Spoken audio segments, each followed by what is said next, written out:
Okay, so Sadaf gave you an overview about the user lab from the services and the systems. I'm going to give you the overview as usual about our user lab. On the first, I start with the allocation schemes. You have to forgive me if every time I give a talk at the user day, I always start with the various allocation schemes that we have here at CSCS. But I think that it's good to remind you and maybe the new users what is available out there. Okay, the first step was supposed to be the preparatory project, where you can always approach us when you have a code that you would like to test on one of our systems. Then there are development projects, production projects, and Chronos new program that I will talk a little more in detail later. Just to give you an idea, so preparatory project, you can submit them at any time, at your earliest convenience. If you have, as I said, if you want to start looking for your code on our systems. We have two kinds of development projects. We have development projects that we define small, where basically they just go through technical reviews at CSCS because they obtain a relatively small allocation.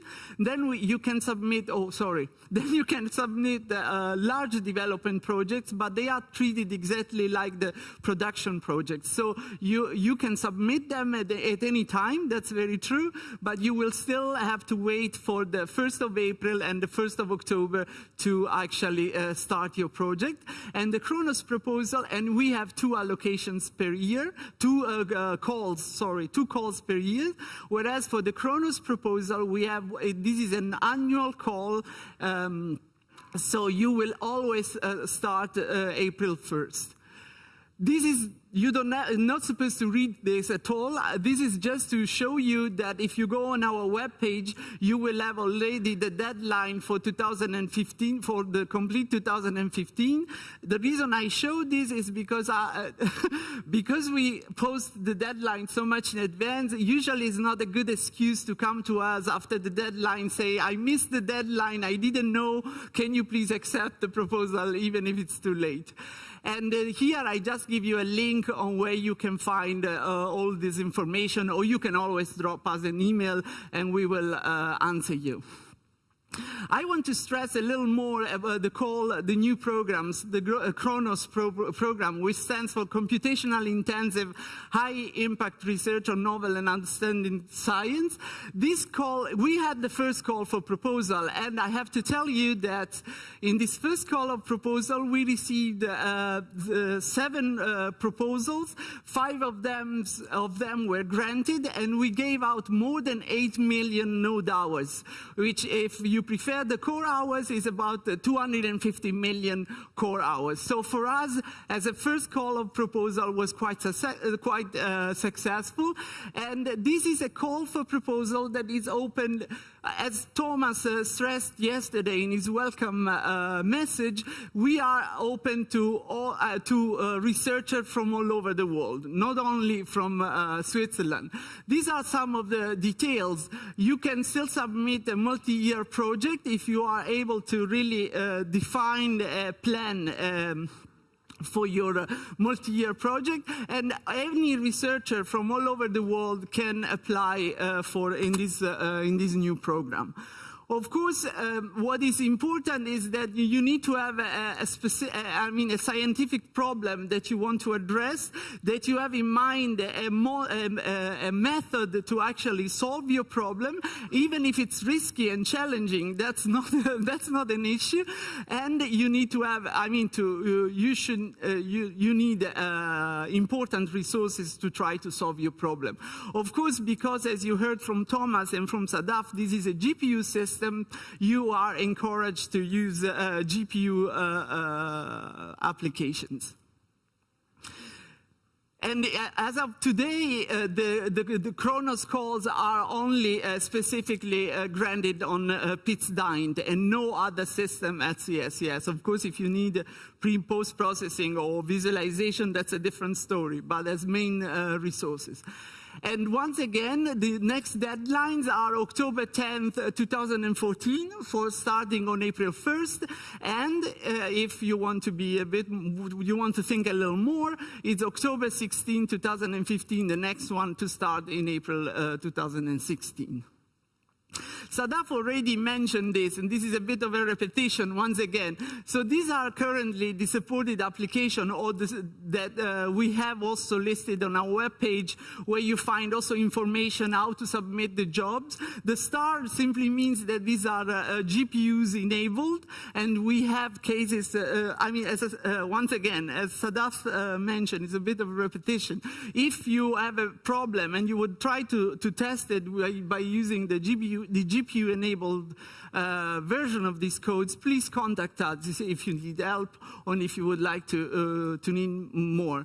And even if you have other applications, your own applications, and you need help, this is all part of our job, to help you to port your applications on our systems.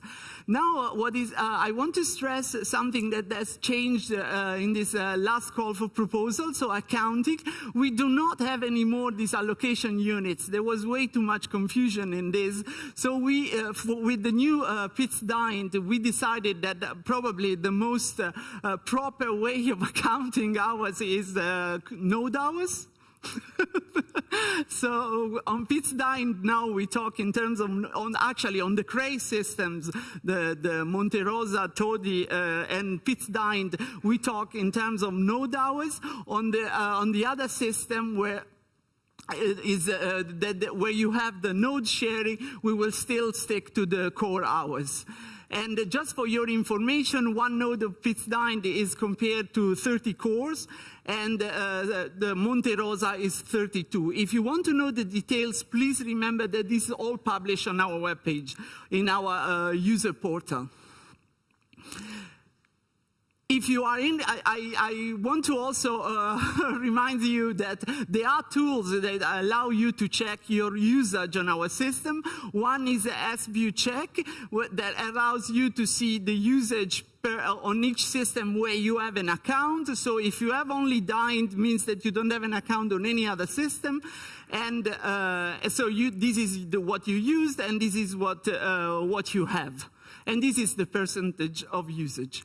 You also have another tool that is called monthly usage, and here it gives you I didn't list anything, but it gives you really the details about your allocations day by day during the month. And if you are interested to know who in your group has used what, you can have monthly usage minus individual, and you will have a list of all the people that have in your group that have actually accessed the system and used the system. Now, Sadaf already showed the team, but this is actually, this is the team, these are the two teams that they are responsible for the support, mainly for the support as CSCS. You have the red one are the one that you can see in the audience, so if you have questions, please do not hesitate to approach us. Gilles, unfortunately, couldn't come because his wife is expecting a second baby, and it's in these days, so he didn't want to disappear for too long. And Mario Valle is not here at the moment. And I think that that's it from my side. If you do not have question, or if you have question, please ask. Otherwise, we will give I'll give the place to Claudio Geller for the visualization presentation. And if you have questions, you can ask me also later. Thank you.